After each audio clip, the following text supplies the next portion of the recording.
The conference hall on Unity Prime was filled with voices. Hundreds of alien diplomats from across the galaxy sat in their seats, talking and arguing. The air smelled strange, a mix of different atmospheres that each species needed to breathe. At the center of the massive room, a holographic display showed the vote count climbing higher and higher. Admiral Ji-won Park stood near the back wall, her arms crossed over her uniform. She watched the numbers change with a face that showed nothing. Inside, her heart felt heavy. She had known this day would come, but knowing it and seeing it happen were two different things. Resolution 847 passed with an overwhelming majority. The alien diplomats cheered. Some banged their appendages on their desks. Others made sounds that humans could not make. But the meaning was clear. They were happy. They had won. Counselor Vex stood at the main podium, his reptilian scales catching the light. He raised his clawed hands for silence. When the noise died down, he spoke in a voice that carried through the hall. "Today marks a new era for the Galactic Council," Vex said, his tongue flicking between words. "For too long, humanity has controlled our military operations. They have imposed their rules, their methods, their aggression upon peaceful species. No more. From this day forward, humans will have no authority over peacekeeping missions. They will not command our fleets. They will not interfere in our affairs." More cheering. Admiral Park felt someone step beside her. It was Captain Hyun Choi, one of her younger officers.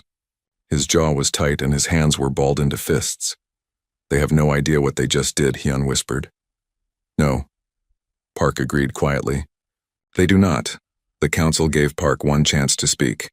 She walked to the podium slowly, her boots clicking on the metal floor. The room grew quiet but not respectful. She could feel the hostility radiating from many of the delegates. They wanted her to leave. They wanted all humans to leave. Park stood at the podium and looked out at the sea of alien faces. She had prepared a long speech, but now she realized it would be pointless. These people had made up their minds long ago. In the last 50 years, Park began, her voice steady. Humanity has stopped 47 wars before they could start. We have protected 231 worlds from pirate raids. We have contained 6 plague outbreaks that would have killed billions. We have maintained the quarantine zones that keep ancient weapons locked away. We have done this not for glory, not for power, but because it needed to be done. She paused, looking at Vex, then at the other counselors. "You are making a mistake. Without coordination, without someone willing to act quickly, the galaxy will fall into chaos. Pirates will raid freely. Old conflicts will reignite. The threats we have been holding back will return, and you will not be ready." Senator Liss, an aquatic creature in a water-filled suit, made a bubbling sound that the translators turned into laughter. Other delegates joined in. "Fear-mongering," Vex declared. "This is exactly the kind of rhetoric we are voting to end. Humanity wants us to believe we cannot survive without them. We will prove otherwise." Park looked at them for a long moment. Then she nodded once and walked away from the podium. There was nothing more to say. That evening, in a secure room far from the council chambers, Park met with her senior staff. Dr. Minji Han was there, along with Captain Choi and Lieutenant Somin Yoon. Yoon was the youngest, barely in her late 20s, but her eyes were hard with anger. "Tell them," Park said to Yoon. Yoon activated a holographic display. Documents appeared in the air, showing communication logs, financial transfers, and secret meetings. For the last 2 years, Yoon explained, several council members, including Senator Liss, have been in contact with the Void Syndicate. They have been paying the pirates to attack human colonies. They wanted incidents they could use to paint us as aggressive, as unstable. They manufactured the crisis that led to today's vote. Dr. Han shook her head sadly. She had spent decades building relationships with alien species, learning their cultures, teaching them about humanity. Now it all felt like a waste. "What happens when we present this evidence?" Choi asked. "I already tried," Yoon said bitterly. "The council buried it. They said it was fabricated." "Human propaganda." The room fell silent. Park stood and walked to the window. Outside, Unity Prime sparkled with lights from 1,000 different civilizations. She had helped build this peace. She had bled for it, and now it was rejecting her. "Earth has made its decision," Park said quietly. "We are leaving," nobody argued. They had all known it was coming. The next 3 weeks were a blur of activity. Across the galaxy, humans began to pack up and leave. They did it quietly, efficiently, with no drama. Colonies were evacuated. Trading posts were closed. Military bases were dismantled. Dr. Han worked around the clock to make sure that species who depended on human infrastructure would not be left helpless. She transferred control of hospitals, power stations, and water treatment facilities to local governments. She left detailed manuals on how to maintain everything. Some aliens watched the humans leave with confusion. Others watched with satisfaction. A few watched with growing worry. Ambassador Kira, a feathered diplomat from the Windborne Collective, tried to speak with Park before she left. "Please," Kira said, her wings folded tight against her body in a gesture of distress. "Not all of us wanted this. Some of us tried to stop it." Park looked at the ambassador with tired eyes. "I know, but not enough of you tried hard enough. Take care of yourself, Kira. The galaxy is about to get much more dangerous." Captain Choi commanded the last human ship to leave Council space. From the bridge of his vessel, he watched Unity Prime shrink in the distance. His crew was silent. Most of them had been born in this galaxy, had never known any other home. Now they were leaving it all behind. "Should we say anything, sir?" his communications officer asked. "Send a final message?" Choi thought about it. He thought about all the speeches he could give, all the warnings he could repeat. But what would be the point? They had not listened before. They would not listen now. "Send this," he said finally. "You wanted independence from us. You have it. May you find the peace you were searching for." The message was broadcast on all frequencies. Then Choi ordered his ship to jump to faster than light speed. Within seconds, they were gone. Back on Unity Prime, the message played in the council chambers. Some delegates laughed. Others nodded with approval. Councillor Vex smiled, showing his sharp teeth. "Good riddance," he said. Ambassador Kira said nothing. She stood at a window and watched the empty space where human ships had been. She had a terrible feeling in her chest, like watching someone walk off a cliff while smiling. She wanted to be wrong. She prayed to her ancestors that she was wrong, but she knew she was not. In the weeks that followed, the council celebrated its victory. There were parties, speeches, and declarations of a new age of cooperation. Without human interference, they claimed, the galaxy would finally know true peace. They reorganized their military structures. They appointed new commanders. They made plans for a bright future. Humanity left no trace except for empty stations and silent communication channels. They had departed without a sound, like ghosts fading into the dark. The galaxy barely noticed they were gone. Not yet. 6 months had passed since the last human ship disappeared from Council space. High Marshal Thon stood in the command center of the Council Defense Fleet, staring at a tactical display that showed nothing but bad news. Red markers indicated pirate raids. Yellow markers showed trade disruptions. Orange markers were distress signals that had gone unanswered for too long. The insectoid commander's mandibles clicked together in frustration. Before humans left, the display had been mostly green with only occasional yellow warnings. Now it looked like someone had spilled paint across the galaxy. "Marshal," one of his officers called out, "another raid in the Rimward territories. The colony on Beta 7 is under attack. They are requesting immediate assistance." Thon checked the fleet positions. The nearest council ships were 3 days away at maximum speed. 3 days. The humans used to respond to such calls in hours, sometimes minutes. "Deploy the 3rd Squadron," Thon ordered. "Tell them to move as fast as possible." But even as he gave the order, he knew it was too late.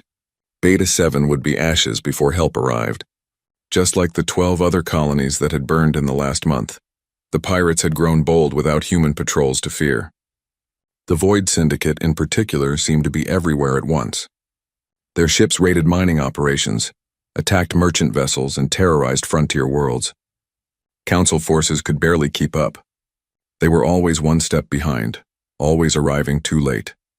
What Thon did not know was that some council members were still secretly supporting the pirates. Senator Liss and her allies had not stopped their schemes just because humans left. They continued to feed information to the Void Syndicate, telling them which routes were unguarded and which colonies had weak defenses. They profited from the chaos they created. On the other side of Council space, Ambassador Kira watched her homeworld prepare for war. The Windborne Collective and the Thraxian hegemony had been arguing over a border dispute for years. Humanity had always kept the peace, forcing both sides to negotiate instead of fight.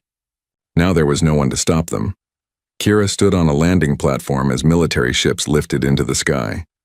Young soldiers who should have been studying or building or creating were instead being sent to kill and die over a stretch of empty space that neither side really needed. Her aide approached, a younger Windborn with dark feathers. "Ambassador," she said quietly, "the council has voted again. They refuse to intervene in the conflict. They say it is an internal matter between two sovereign nations." Kira closed her eyes. Of course they did. The council was good at voting and making speeches. They were terrible at actually doing anything difficult. Have they forgotten already? Kira asked. Have they forgotten that humanity used to handle situations like this in days? They would show up with enough force to make both sides think twice. Then they would sit everyone down and make them talk until an agreement was reached. The aide said nothing. What could she say? The truth was obvious to everyone who was willing to see it. The galaxy was falling apart. The war between the Windborn and Thraxians lasted only 3 weeks, but it was brutal. Thousands died. Orbital stations were destroyed. Cities burned. Councillor Vex watched from his command ship as Windborn fighters strafed his people's colonies. He had wanted this war once, had pushed for it in closed-door meetings. Now he wondered why. His second-in-command approached hesitantly. "Councillor, we have received word from the Home Defense Fleet. They report 3 more Windborn battle groups jumping into the system. Our forces are outnumbered," Vex hissed through his teeth. "Where is the council support? Where are the reinforcements they promised?" "Still being organized, sir. High Marshal Thon says they will arrive within 10 days. 10 days. Vex wanted to laugh. 10 days ago, he could have called human peacekeepers and they would have been here within hours. They would have parked their powerful ships between the 2 fleets and dared anyone to fire. And no one would have because everyone knew the humans meant what they said. Now there was no one to stop the killing. The council talked and voted and formed committees while people died. But the war was not the worst problem. Far out on the edge of council space, something else was happening. A research station studying ancient technology sent out a distress call. Pirates had breached the station. The scientists were being killed. Worse, the pirates were stealing the dangerous technology the station had been built to study. The automated distress system tried to contact human rapid response. The frequency was still in its memory, programmed years ago when the station was built. But no one answered. Humans were gone. The system tried other channels, but by the time it reached council forces, everyone at the station was dead. High Marshal Thon flew to the station personally to investigate. What he found chilled his blood. The scientists had not just been killed. They had been tortured, probably for access codes and security information. The pirates had taken everything of value, including weapons technology that could destabilize the entire region. Thon walked through the blood-stained corridors and felt something he had not felt in years. Fear. Real, bone-deep fear. Humans had prevented things like this. They had maintained watch over dangerous sites. They had responded instantly to threats. Without them, the galaxy was vulnerable in ways most people did not understand yet. He tried to explain it to the council, but they did not want to hear it. They were too busy dealing with the economic crisis. Trade between sectors had collapsed. Human merchant marines had run the most reliable shipping lanes in the galaxy. They guaranteed deliveries, protected cargo, and maintained the infrastructure that made interstellar commerce possible. When they left, insurance costs for shipping went up by 500%. Many companies simply stopped trading across long distances. It was too expensive and too dangerous. Worlds that depended on imports began to suffer. Food shortages appeared on planets that had not grown their own crops in generations. Medical supplies ran low. Manufacturing ground to a halt without raw materials. The council economy, which had seemed so strong and stable, began to crack. Senator Liss felt the consequences personally. The Tidecaller Commonwealth, her home nation, had 3 thriving colony worlds in the Outer Rim. They exported rare minerals that were vital to her species' economy. But without human protection on the trade routes, pirate raids became constant. One colony was abandoned after the 5th raid in 2 months. Another was destroyed completely, its population scattered as refugees. Liss's people turned on her. They knew she had been part of the movement to push humans out of power. They blamed her for the disaster that followed. Protests filled the aquatic cities of the Tidecaller homeworld. Her political career, once so bright, crumbled in weeks. She stood before the Tidecaller Parliament, water swirling around her suit as angry representatives shouted questions. "You promised us independence," one representative shouted. "You said we would be better off without human interference. Now our colonies burn and our people starve. What do you have to say?" Liz had no good answer. The truth was too painful to speak. She had been wrong. They had all been wrong. Humanity had not been oppressors.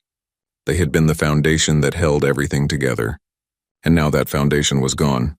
Ambassador Kira tried one last time to reach out to humanity. She used old diplomatic channels, sent messages on every frequency she could think of. She offered apologies, explanations, pleas for help. Her messages traveled through space, searching for any sign of human civilization.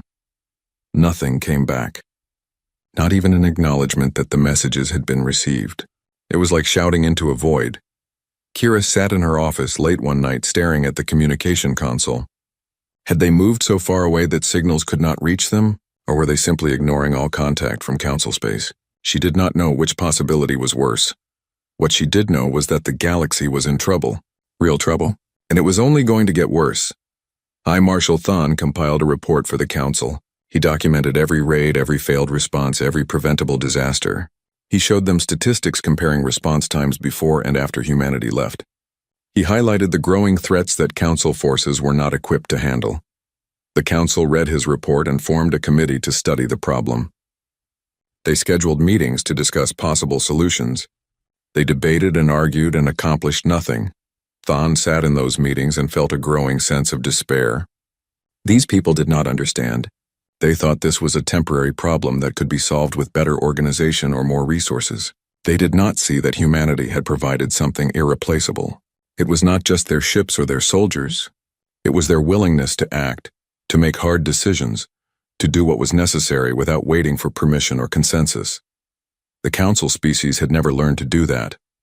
They had relied on humans for so long that they had forgotten how to be decisive, and now people were paying the price. As the 6th month ended and the 7th began, the cracks that had appeared in galactic civilization began to widen into chasms.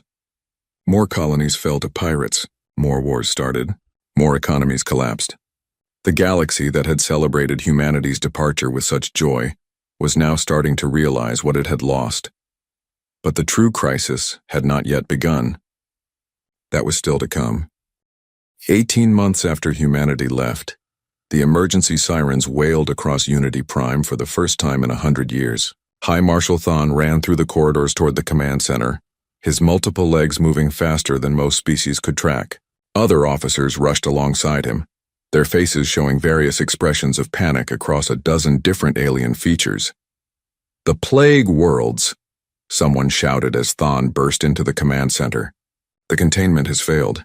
Thon felt his blood run cold. The plague worlds were a cluster of 8 planets that had been contaminated centuries ago by biological weapons from an ancient war. The plague that lived there could kill most known species within hours. Humanity had maintained the containment systems, checking them regularly, repairing any damage, keeping the death locked away where it belonged. "Show me," Thon ordered. The tactical display lit up with red warnings. 3 of the plague worlds showed containment breaches. Ships that had gone too close were already showing signs of infection, and the plague was spreading. Spores were drifting on solar winds toward inhabited systems. "How long until it reaches the Corvin system?" Thon asked. His voice was steady, but his mandibles trembled. 4 days, maybe 5. The Corvin system had a population of 12 billion. Thon accessed the database, searching for the human protocols on plague containment. He found files, but they were incomplete.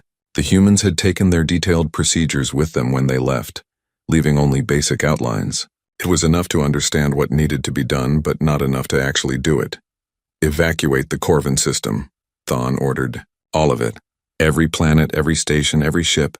Move the population to safe zones and establish a quarantine perimeter." But even as he gave the orders, he knew they would not be fast enough. Evacuating 12 billion people took time they did not have. In the end, they saved about half. 6 billion people died screaming as the plague ate through their bodies. It was the worst disaster in Council history, and it could have been prevented if the containment systems had been properly maintained. While the Council struggled with the plague, something worse emerged from the dark spaces between stars. The Devourers returned. Ambassador Kira was on her homeworld when the first reports came in. She sat in her study, reading reports about the plague disaster when her assistant burst in without knocking. Ambassador, the Devourers. They are back, Kira felt her heart's freeze. The Devourers were biomechanical horrors from some unknown origin. They consumed everything in their path, breaking down matter and energy to fuel their endless hunger. Humanity had fought them 40 years ago in a brutal war that lasted 5 years. The humans won, barely, and then set up monitoring stations to watch for any sign of their return. Those monitoring stations were abandoned now. No one had been watching. The Devourers hit the Outer Rim colonies first. They moved through systems like locusts through a field, leaving nothing but empty space behind them. Council forces tried to fight back, but their weapons barely slowed the Devourers down. The biomechanical creatures adapted to every attack, learning and evolving faster than any defense could be organized. High Marshal Thon threw everything he had at them. Warships, missile platforms, experimental weapons. Nothing worked. The Devourers kept coming, and they were spreading faster than anyone could track. "We need the human tactical database," Thon told his staff. "They fought these things before. They must have left some information we can use." His officers searched and they found files. Dr. Minji Han had left extensive documentation about the First Devourer War. But reading about human tactics and actually implementing them were very different things. The humans had used coordination and speed that Council forces simply could not match. They had weapons specifically designed to fight Devourers, weapons that no one else knew how to build. System after system fell. Millions died. Refugees fled deeper into Council space, overwhelming the infrastructure of the core worlds. Refugee camps turned into cities. Food ran short. Disease spread. The economy, already damaged, collapsed completely. Councillor Vex watched his homeworld burn from a ship in high orbit. The Thraxian hegemony, once one of the most powerful nations in the Council, was being destroyed piece by piece. Devourer machines crawled across the surface of his world, consuming everything. Cities, forests, oceans. All of it was being broken down into raw materials for the endless hunger. He stood on the observation deck, his clawed hands pressed against the transparent hull, and watched his civilization die. His aide stood nearby, not knowing what to say. Vex spoke quietly, more to himself than to anyone else. "I did this. I pushed them away. The humans tried to warn us, and I called them fear-mongers. I thought we would be stronger without them. I was a fool." The aide said nothing. What could she say? The truth was obvious to everyone now. But the truth came too late. Vex was not the only one facing consequences. Across the galaxy, the species that had celebrated human departure now faced extinction. The war between the Windborn and Thraxians had ended, not through peace but through mutual exhaustion. Both sides were too busy surviving to keep fighting each other. Unity Prime itself had to be evacuated. The great station that had been the symbol of galactic cooperation for 500 years was abandoned as Devourer forces moved toward it. The Council government scattered, with different species retreating to their homeworlds. The Galactic Council effectively ceased to exist. There were no more sessions, no more votes, no more speeches. There was only survival. High Marshal Thon worked without sleep for weeks, trying to organize some kind of defense. But it was like trying to hold back the ocean with his bare hands. Every time he stabilized one sector, 3 others collapsed. Every small victory was followed by a dozen defeats. Late one night, exhausted and desperate, Thon accessed the human database one more time. He searched through Dr. Han's files looking for anything that might help. And then he found something. A file marked with unusual priority indicators. The label read, "Do not open until absolutely necessary." Thon stared at that label for a long time. Then he opened the file. What he read made his entire body go rigid. The file contained classified human intelligence reports from the years before their departure. The humans had detected something. Signals from beyond the galactic rim. Energy patterns that matched no known phenomenon. Something ancient and terrible was stirring in the dark space between galaxies. The humans called it the Eternal Night. They calculated that it would reach the galaxy within 3 to 5 years. The Devourers, the file explained, were not the main threat. They were scouts.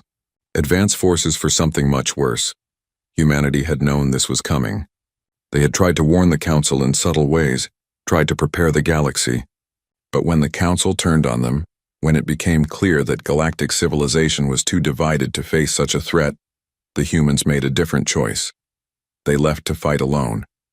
They built their own defenses beyond the galaxy's edge. They were buying time, holding the line while hoping the Council would somehow get itself together. The file ended with a simple note from Admiral Jiwon Park. "We did not abandon you. We are standing between you and the darkness. Survive long enough, and perhaps you will be ready to stand with us. If you cannot survive on your own, then you were never ready to face what is coming." Thawne sat back in his chair, the file still glowing in front of him. Everything made sense now. The humans had not left in anger or spite. They had left because it was the only way to protect the galaxy from itself and from what was coming. And the Council had been too blind, too arrogant, too foolish to see it. Thawne called Ambassador Kira. She was the only other Council member he trusted, the only one who had tried to stop the madness before it started. "Kira," he said when she answered, "I found something. Something that changes everything. We need to talk.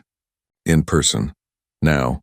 They met on a small station in neutral space, far from the fighting. Thawne showed her the file. Kira read it slowly, her feathers fluffing with agitation. When she finished, she looked at Thawne with wide eyes. "They knew," she whispered. "All this time they knew, and we drove them away." Yes, Thawne's voice was heavy. "But there is more. The file contains coordinates. A rally point. Humanity left us a way to find them, if we ever came to our senses." Kira looked at the coordinates. They pointed to a location far beyond the galactic rim, in the dark space where no one ventured. "We have to go to them," Kira said. "We have to beg them to help us. It is the only chance we have." Thawne nodded. "But we must be prepared. They owe us nothing. After what we did, they would be justified in refusing. Then we humble ourselves," Kira said firmly. "We admit we were wrong. We ask for forgiveness. And if they say no, then at least we will die knowing we tried." They gathered what ships they could. The remnants of Council civilization. Refugees, soldiers, scientists, anyone who could move was loaded onto vessels. They were abandoning the galaxy, fleeing toward the coordinates humanity had left behind.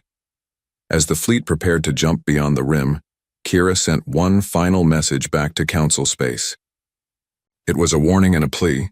"To anyone who survives, we were wrong about humanity. If you can, follow us. If you cannot, then remember this. The humans were never our enemies. They were our guardians, and we cast them out." The fleet jumped. Behind them, the galaxy burned. Ahead in the darkness was hope. The journey to the coordinates took 3 weeks. 3 weeks of traveling through empty space where no civilization had ever ventured. Ambassador Kira stood on the bridge of the lead ship, watching the darkness outside. Behind them, a ragtag fleet of 200 vessels carried the last hope of Council civilization. Refugees, soldiers, children, all of them fleeing toward an uncertain future. High Marshal Thawne checked the navigation systems for the 100th time. The coordinates were leading them beyond the galactic rim, into the space between galaxies. No one went there. There was nothing there but darkness and radiation, except apparently humanity. "What if they do not want to see us?" one of Kira's aides asked quietly. "What if they attack?" "Then we deserve it," Kira said simply. "But I do not think they will. That was never their way." On the 20th day, their sensors detected something. Energy signatures. Massive ones. Thawne ordered the fleet to slow down and proceed carefully. As they drew closer, their scanners showed more detail. What they found took their breath away. Humanity had built a fortress. Actually, they had built dozens of fortresses. Massive stations, weapon platforms, and shipyards stretched across space like a wall. And behind that wall, human ships patrolled in formations that made Thawne's military mind appreciate their efficiency. These were not the peacekeeping forces the Council had known. This was a war fleet prepared for something terrible. A communication came through. The voice was human, speaking in perfect Council common. "Unidentified fleet, you have entered restricted space. State your purpose." Kira stepped forward, her voice steady despite her fear. "This is Ambassador Kira of the Windborne Collective, and High Marshal Thawne of the Council Defense Fleet. We come seeking humanity. We bring refugees and survivors. We come to ask for help." There was a long pause. Then the human voice responded, "Stand by. Admiral Choi will meet with you." A human ship approached. It was larger than any vessel the Council had ever built, covered in weapons and armor. It docked with Kira's ship, and a delegation came aboard. Admiral Hyun Choi walked onto the bridge. He looked older than Kira remembered. His hair had gone gray at the temples and his face carried new lines. But his eyes were the same, sharp, intelligent, kind. Ambassador Kira, Choi said, nodding respectfully. Marshal Thon, we hoped you would come. Those words nearly broke Kira. We hoped you would come. Not you should have listened. Not we told you so. Just a simple acknowledgement that they had been waiting, hoping the council would survive long enough to find them. Admiral, Kira began, but her voice cracked. She took a breath and tried again. We were wrong. About everything. We drove you away and our galaxy paid the price. Millions are dead, billions displaced. We come not as representatives of the council because the council no longer exists. We come as refugees begging for your help. Choi listened quietly. His face showed no judgment, no anger, just tired understanding. You are not the first to arrive, Choi said finally. Small groups have been finding us for the past 6 months. Each one tells the same story. The galaxy is falling apart without someone to hold it together. Thon spoke up. Admiral, we found Dr. Han's file. We know about the Eternal Night. We know you left to face it alone. Why did you not force the council to help? You had the military strength. Choi smiled sadly. Because forcing people to fight for their own survival does not work. They have to choose it. The council was too busy fighting each other to see the real threat. If we had stayed and forced the issue, civil war would have torn the galaxy apart anyway. At least this way we were able to prepare while giving you time to learn. Time to learn, Kira repeated bitterly. We learned too late. Most of our people are dead, but some survived, Choi said gently. And those who survived are here now, ready to fight. That is what matters. Come. I will show you what we have been doing. Choi took them on a tour of the defensive network. What they saw was staggering. Humanity had built entire fortress worlds in just 3 years. They had constructed weapon systems designed specifically to fight the Eternal Night. They had established supply lines, communication networks, and fallback positions. And they had been fighting. The war at the Rim is constant, Choi explained as they walked through a command center. The Eternal Night sends probing forces almost daily. We hold them back, but it costs us. We have lost 20% of our population in 3 years. Every human who can fight is on the line, 20%. Kira felt sick. That was tens of billions of humans. Dead. Protecting a galaxy that had cast them out. Why? Thon asked simply. Why sacrifice so much for people who betrayed you? Choi stopped walking and looked at them. Because someone has to, he said. Because if we do not, billions more will die. Because we made a promise long ago to protect those who cannot protect themselves. The council may have rejected us, but that does not change who we are. They met Admiral Ji-won Park later that day. She was in her 70s now. White-haired and moving stiffly, but her presence filled the room. She sat across from Kira and Thon in a simple office and studied them with eyes that had seen too much death. Admiral Park, Kira began. We owe you an apology. We owe all of humanity an apology. We were blind and foolish. We thought we did not need you. We were wrong. Park nodded slowly. Yes, you were. But you are here now, and that is what matters. The question is, what are you willing to do? Are you ready to fight? To take orders? To work together without politics and pride getting in the way? We are, Thon said firmly. Whatever you need. Whatever it takes. Park studied them for a long moment. Then she nodded. Good. Because we are going to need every ship, every soldier, every mind we can get. The Eternal Night is preparing for a major offensive. Our intelligence suggests they will attack within the month. When they come, they will not stop until everything is consumed or destroyed. She stood and walked to a window that showed the vast defensive network. We have been holding this line alone for 3 years. We have bled and died while the galaxy learned its lesson. But now you are here. Now we can truly fight back. Park turned back to face them. I'm not going to lie to you. Many of you will die. Probably most. The Eternal Night does not negotiate. It does not retreat. It consumes. But if we stand together, if we truly work as one, we might survive. And survival means everything. Over the next weeks, the Council refugees were integrated into humanity's defensive network. It was not easy. Species that had barely cooperated before now had to work side by side. Old prejudices had to be set aside. But the threat of extinction was a powerful teacher. Thon found himself commanding a mixed fleet of human and alien ships. The humans taught him their tactics, showed him how to coordinate different species' strengths. He learned more in those weeks than in decades with the Council. Kira worked with Dr. Minji Han, who had aged but lost none of her passion for cross-species cooperation. Together they organized the civilian refugees, finding roles for everyone. Engineers, medics, scientists, everyone had something to contribute, and they waited. Humans and aliens together, watching the darkness beyond the defensive line, knowing that something terrible was coming.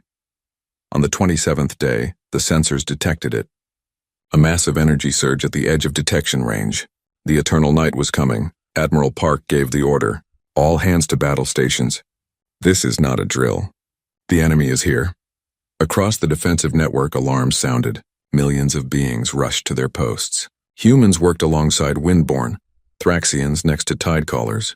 Species that had been enemies were now allies because they had no other choice. Kira stood on the bridge of her assigned ship, watching the tactical display. The eternal night appeared on the sensors like a spreading stain. It was huge, bigger than any fleet, any force she had ever imagined. It was darkness given form, hunger made manifest. She looked at the human officer next to her. "Are we ready for this?" The officer smiled grimly.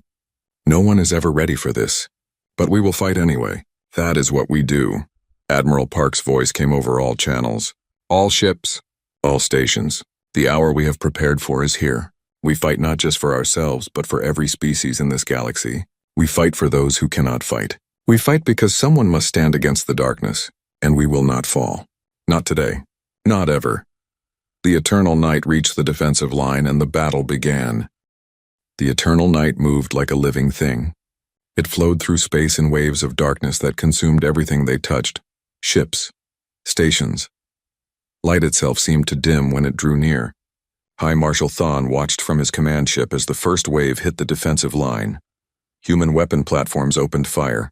Beams of concentrated energy tore into the darkness, creating brief flashes of destruction. But the eternal night kept coming. For every piece that was destroyed, 2 more took its place. "All ships, engage at will," Admiral Park's voice commanded across all frequencies. "Remember your training. Stay coordinated. Watch each other's backs." Thawne led his mixed fleet into battle. Human cruisers flew alongside Windborne fighters and Thraxian destroyers. For the first time in galactic history, the species fought as true partners. No one gave orders based on politics. No one held back to gain advantage. They fought as one because they had to. The battle was chaos. Ships exploded, stations crumbled. But the defensive line held. The humans had taught them well. Each species used their natural advantages. Windborne pilots used their incredible reflexes for hit-and-run attacks. Thraxians provided heavy firepower. Tidecaller engineers kept systems running under impossible conditions. Ambassador Kira coordinated intelligence across the fleet. She processed information from dozens of sources, spotting patterns in the Eternal Night's attacks and relaying weak points to the combat ships. It was not glamorous work, but it was vital. Hours passed. Then days. The battle never stopped. The Eternal Night pressed forward relentlessly, and the defenders fought back with everything they had. Casualties mounted on both sides. On the 3rd day, sensors detected something new. A massive energy concentration deep within the Eternal Night's formation. Dr. Han analyzed the data and called Admiral Park immediately. "Admiral, it is a command node. If we destroy it, the entire attack wave will lose coordination. They will fall back to regroup." Park studied the tactical display. The node was deep behind enemy lines. Any ship that went after it would have to fight through massive defenses. It would be a suicide mission. Commander So Min-yoon volunteered immediately. She was older now, a veteran of countless operations. She had risen through the ranks to command an elite strike team. "I can do it, Admiral," Yoon said. "My team is ready."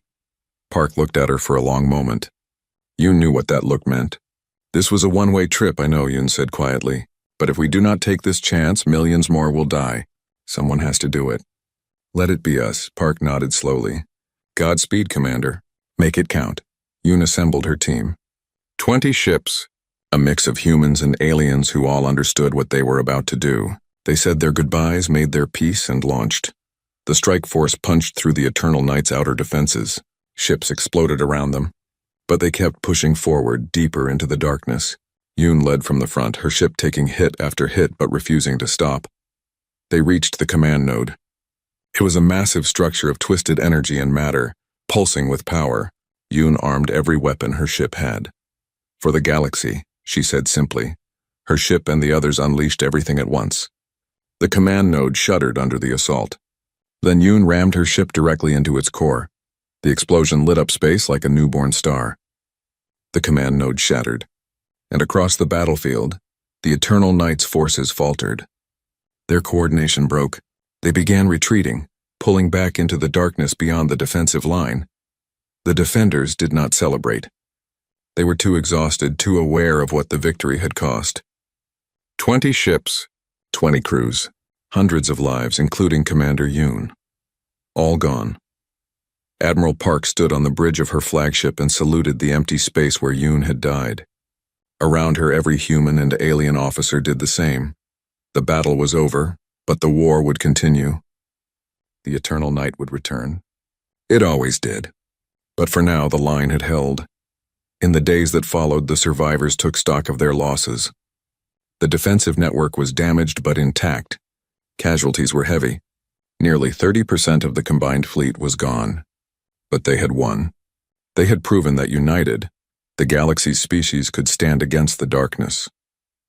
High Marshal Thon walked through a memorial garden that humans had built on one of their fortress stations. Walls covered in names stretched into the distance. Human names, alien names, all the dead from 3 years of holding the line. He found Commander Yoon's name freshly carved into the newest section. Thon placed a small crystal there, a Thraxian tradition for honoring the fallen. As he stood, he noticed Captain Hyun Choi standing nearby, also looking at the memorial. She saved millions, Thon said quietly. Species that once wanted nothing to do with humanity. She died protecting them anyway. That was always our way, Choi replied. We protect not because we are asked, but because it is right. Yoon understood that better than anyone. Thon turned to face the human. Admiral, why do you do it? After everything the Council did to humanity, why do you still fight for us? Choi smiled sadly. Because someone has to stand against the darkness. Because every life matters, even if those lives once rejected us. Because we are all that stands between civilization and extinction. If we do not fight, who will? He paused, looking out at the stars. And because we hope that someday the galaxy will learn to stand on its own, we cannot protect you forever. You need to be strong enough to protect yourselves. Ambassador Kira joined them at the memorial. She had been crying. Her feathers were ruffled from stress and grief. But her eyes were clear. The Council is calling for a new assembly, she said. The species that survived want to rebuild. They want to create something better than what we had before. They are asking for human input. Choi shook his head gently. No, you do not need us to tell you how to govern yourselves. That is your choice to make. We will be here if you need military help, but the politics, the laws, the society you build, that has to be yours. Kira looked surprised. You do not want seats on the new council? No positions of power? We never wanted those things, Choi said. We took them because someone had to. Because the galaxy needed order and protection. But now you understand the cost of that protection. You have fought beside us. You know what it takes to defend civilization. You are ready to do it yourselves. What will humanity do? Thon asked. Stay here. Watch the rim. Stand between you and the eternal night until you are strong enough to stand with us as true equals. That day will come. We just need to survive long enough to see it. Later that night, Admiral Park called a meeting of human leadership. The military commanders, the civilian administrators, the scientists, everyone who had helped build and maintain the defensive line. The council species came back to us, Park said. Not all of them, not even most, but enough. They fought well. They bled with us. They proved they can learn. She looked around the room at tired, battle-worn faces. We made the right choice 3 years ago. Leaving gave them space to understand what they had. Losing that made them appreciate it. And facing extinction together made them see us as partners instead of oppressors. What now? Someone asked. Now we continue the mission. We hold the line. We protect those who cannot protect themselves. And we help the council rebuild, not by doing it for them, but by standing beside them. Park smiled. It is what we have always done. It is what we will always do. Months passed. The new Galactic Council took shape, built on lessons learned through pain and loss. The species worked together better than they ever had before. They shared resources, coordinated defenses, and set aside old grievances. The shadow of the eternal night had taught them what humanity had tried to tell them all along. United, they could survive. Divided, they would perish. Humanity remained at the rim, the eternal guardians. They asked for nothing. They demanded nothing. They simply stood watch, ready to fight when called, patient when ignored. Ambassador Kira visited the human stations regularly. She brought news from council space, shared intelligence, and maintained the friendship that had survived so much. On one visit, she found Captain Choi at the same memorial garden, standing before Commander Yoon's name. "You come here often," Kira observed, standing beside him. "Every day," Choi admitted. "To remember what we fight for. To honor those who gave everything." They stood in silence for a while, two old friends who had seen too much death. "We were fools to drive you away," Kira said finally, the words she had been carrying for years. "Maybe," Choi replied. "But you came back when it mattered. You fought beside us when everything was at stake. That is what counts." He turned to look at her. "The galaxy will face the eternal night again, probably many times. But next time we will face it together, not as superiors and subordinates. Not as protectors and protected, but as allies. As friends." Kira felt tears on her face. "After everything we did, after all the harm we caused, you still call us friends." "Everyone makes mistakes," Choi said gently. "What matters is what you do after. You learned. You changed, you grew. That is all anyone can ask." They watched the stars together, standing at the edge of the galaxy. Behind them, billions of beings from hundreds of species lived and worked and built a better future. Ahead of them, the darkness waited. But they were ready. Together, they were ready. Humanity had left without a sound, and the Council had paid for their arrogance in full. But from that payment came understanding. From loss came wisdom.